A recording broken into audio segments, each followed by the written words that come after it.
So you might be wondering why I pulled my shoes off. That was not a requirement, but I just feel like if I'm gonna have to put my pants down to my knees, I'm not gonna be laying here with my shoes on. I'm a shoes off kind of guy.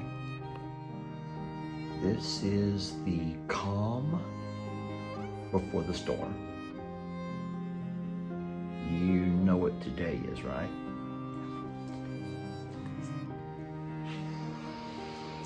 Let's just say that today I wore my nicer pair of underwear.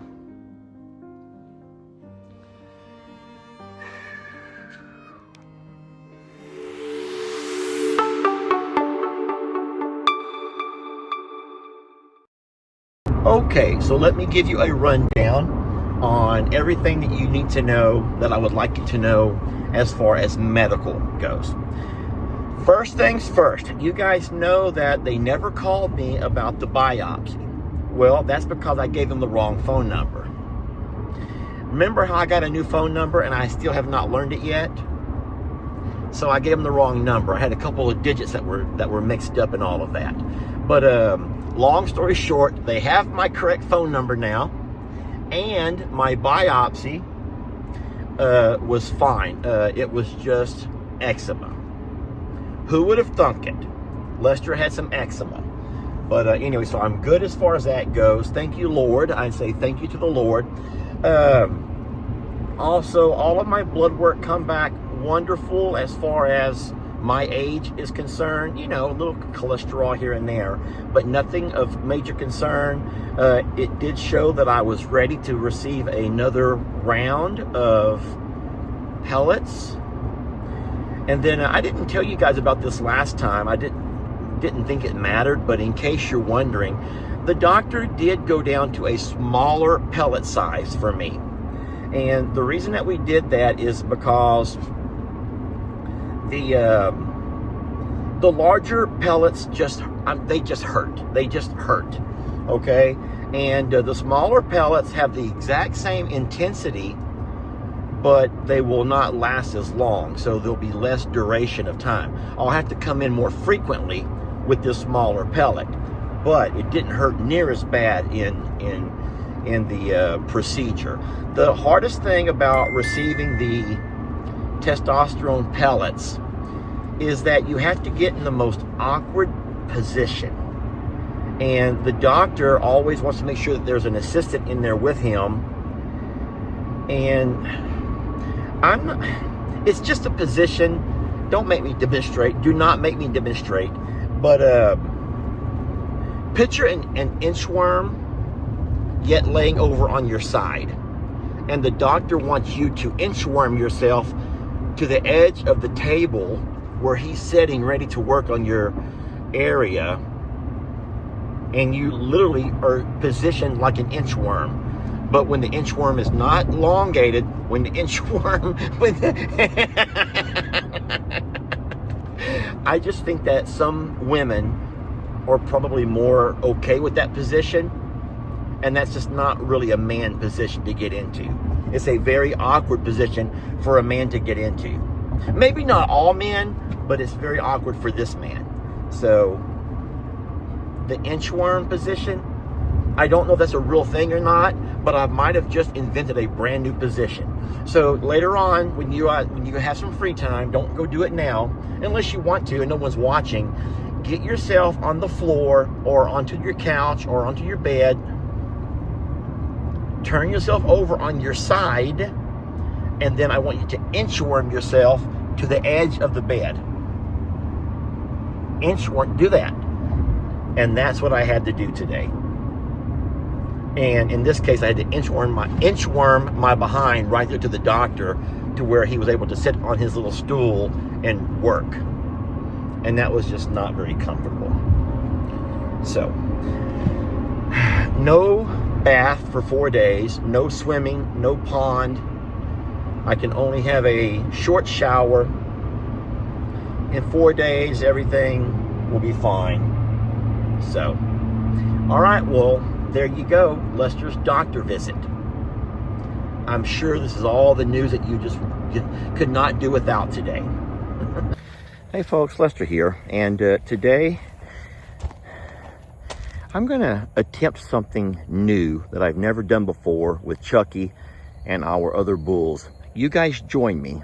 Let's see if this is gonna work. All right, it is that time of day that I have to take the bulls off of the feed buggy, and I'm gonna close the door behind us.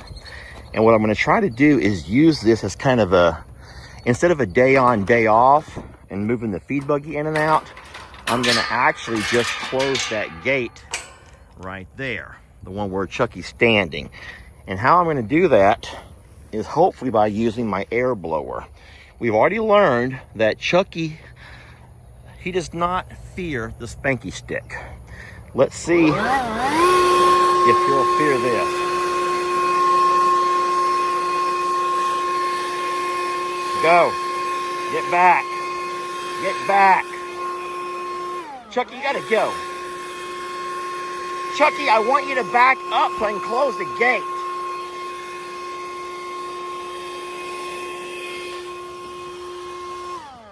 Golly gee whizzers, it's not that big of a deal, Lord Grayson. Okay. All right, well, that did not. All right, well, it worked. So it did work. It did work. I'm not saying that was easy, but I want you guys to remember the strategy behind the feed buggy is that you don't give your cows full-time access. They can come on, take a bite, and then they need to be off of it. And right now I want them off of it. The only downfall to that is that they also lose access to their bovine sock. But as you can see, they've already been under for a while. None of them are really having any issues with flies as of right now. And so I think that we'll be okay to close them off of here for a bit. All right? So just keep enjoying that beautiful green grass and that delicious hay. And I promise I'll open this back up for you very soon, okay? Just not right now. Okay. He's like, I just need more of the bovine sock. These flies are killing me. There you go, buddy.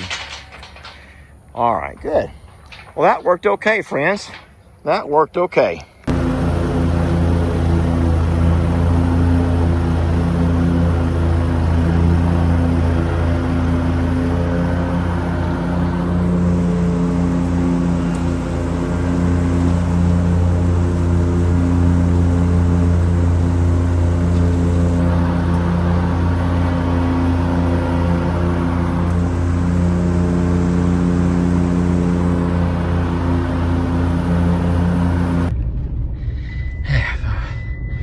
It is only 9 o'clock in the morning.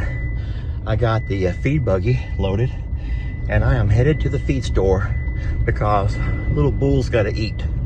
You guys come with me, huh?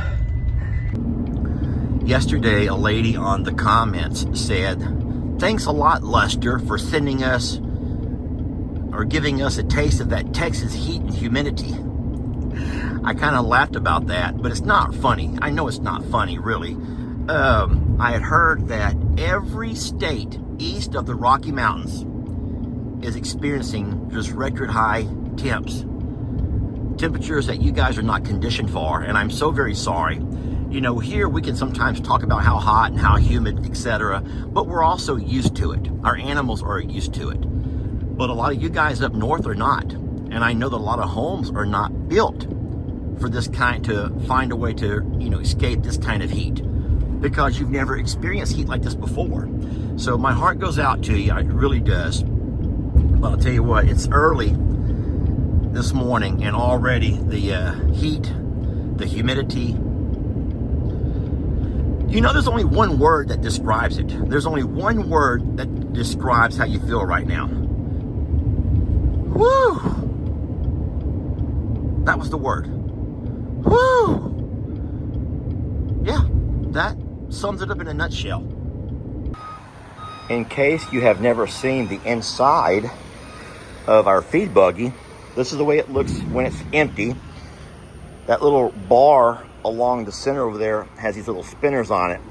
You can turn that thing around every couple of days to break everything up. Want me to back up?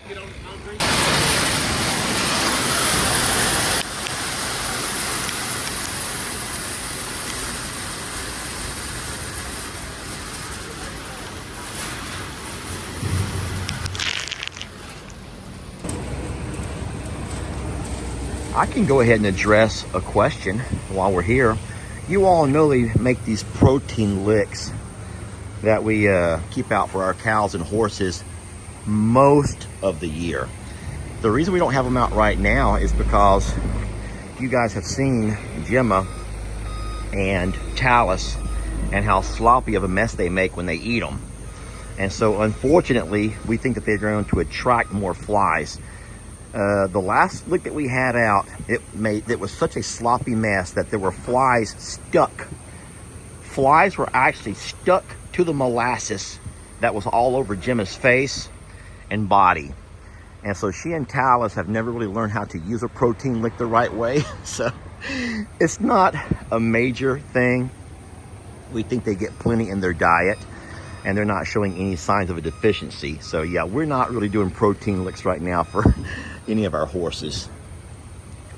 One thing I don't think I've ever shown you are the cats that live inside the feed store. And these cats, they're always around. You just gotta look. There we go. And does anyone know why you would have cats living freely, just sleeping around and laying around inside of a feed store?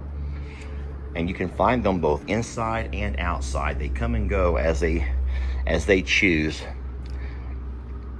And it's obvious that because if you have feeds, you're going to have mice. And so if you have mice, you're going to have snakes. I know they have a third cat here somewhere, I just don't know where. And so, like I said, these cats are able to go in and out at will. I do see two that are inside.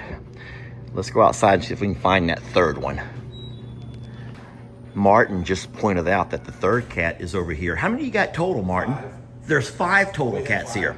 So I found 3. You know where the other 2 are at?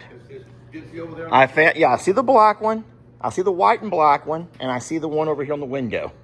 We have 2 yellow ones that are outside. And 2 yellows that are outside. Is Dylan looking for them now? Yeah. So looky here. I just spotted one of those yellow cats. Crazy thing is, me and Dylan walked right out here. I never saw him. He or she is camouflaged into the feed right there. So there's number 4. And they say they have 5 here total. So, but anyway, pretty neat. Yeah, that's the rule of thumb. If you have feed, you're gonna have mice. If you have mice, you're gonna get snakes. Guys, I'd rather have 20 cats than I would rats, mice, or snakes.